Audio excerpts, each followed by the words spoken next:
បាទសូមជម្រាបសួរបងប្អូនអរគ្នាបាទថ្ងៃនេះគឺយើងមកបង្ហាញអំពីថ្នាំជំងឺរឹសដុំបាតបាទបងប្អូនអរគ្នានឹងឯងខ្ញុំខានធ្វើមួយរយៈដោយសារតែជប់រវល់បាទនឹងឯងបងប្អូនអរគ្នាឃើញមានអ្នកជាច្រើនហើយខ្ញុំប្រាប់ពីមើមនេះមួយបាទមើមនេះខ្ញុំដាំរយៈពេល1ឆ្នាំបាទហើយយើងបានតែប៉ុណ្ណេះឯងបាទរយៈពេល1ឆ្នាំអានេះវាញ៉ាំជាមួយនឹងទឹកក្តៅ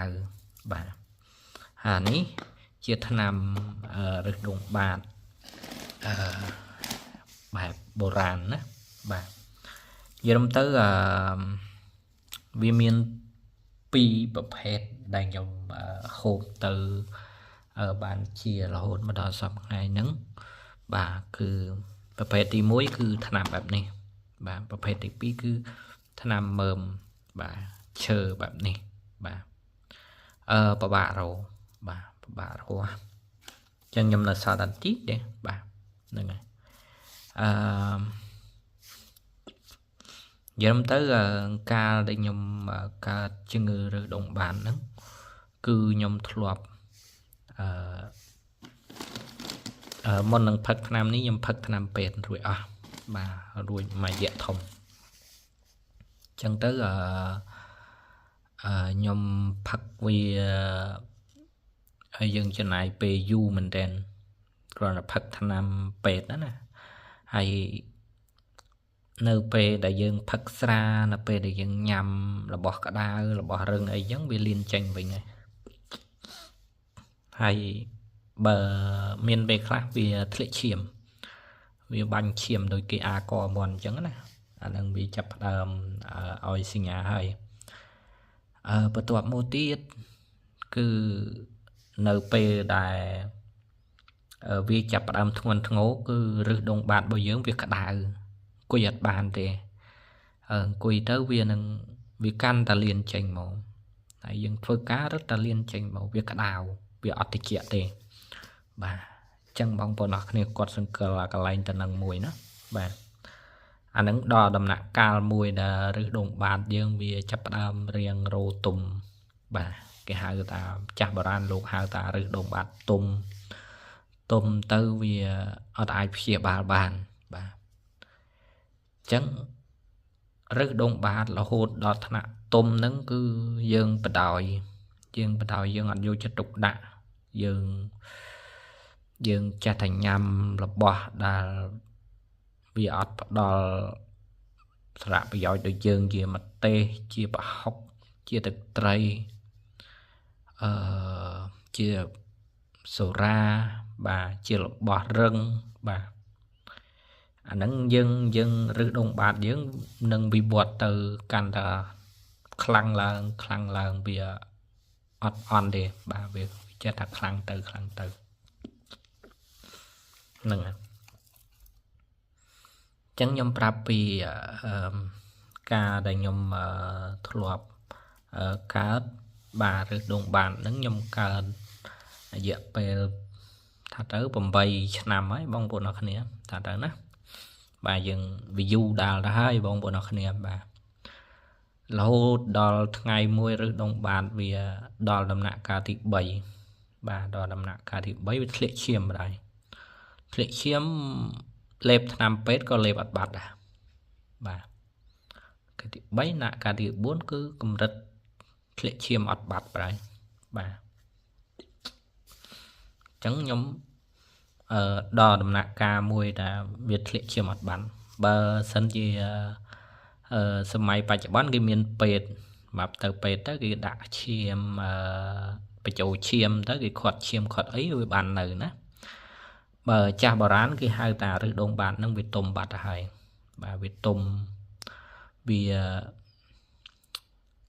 ព្រោះអីចាស់បុរាណយើងអត់មានបច្ចេកវិទ្យាណាទៅបញ្ចូលឈាមឬមួយក៏ប្រើប្រាស់ថ្នាំខាត់ឈាមភ្លាមបានទេបាទហ្នឹងហើយតែរឹសដុំបាតទៅចេញឈាមហើយគឺចប់ហើយបាទត្រង់ទៅនឹងណាបងប្អូនអរគ្នាបាទហ្នឹងហើយគ្រោះថ្នាក់អញ្ចឹងចាស់បុរាណលោកថារឹសដុំបាតវាទុំគឺវាធ្លាក់ឈាមអត់បាន ធ្លាក់ឈាមធ្លាក់រហូតទាល់តែយើងខ្សោះឈាមបាទស្លាប់ទាំងដែរ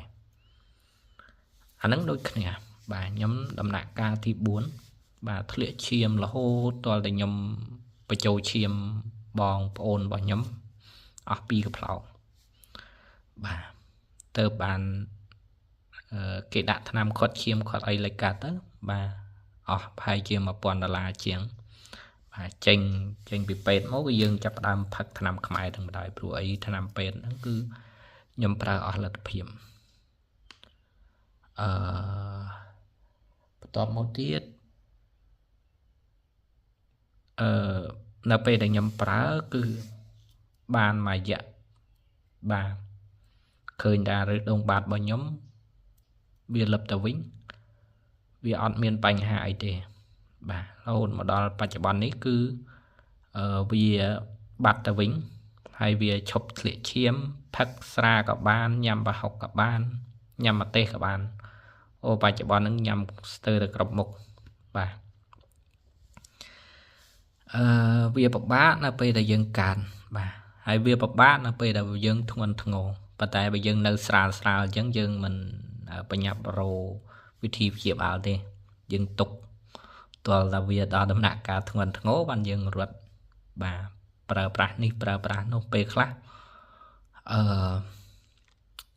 ពេលខ្លះពិបាកនិយាយបងប្អូនអរគ្នាបាទពេលខ្លះវាអត់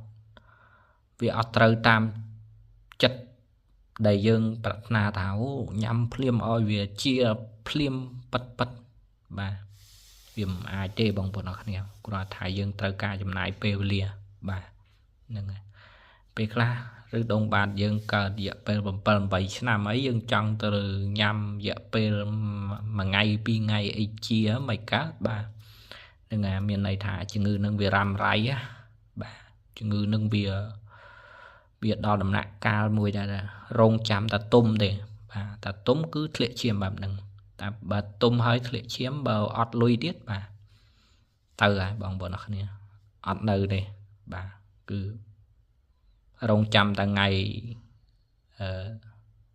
អស់ជីវិតបាទអាហ្នឹងលក្ខណៈមួយដែលខ្ញុំមានលុយខ្ញុំអាចនៅបញ្ចូលឈាមបានចុះបើសិនជាពេលណាដែលបងប្អូនអរគ្នាអត់លុយបាទហើយបញ្ចូលឈាមគ្រាន់តែបញ្ចូលឈាមបងប្អូនខ្លួនឯងផងហើយថ្នាំពេទ្យលេចកាត់អស់1000ជាងបាទចុះបើស្អីយើងអត់ពងទាល់ថវិកាផងហើយត្រូវការខ្វះឈាមលេចកើតអីបាទ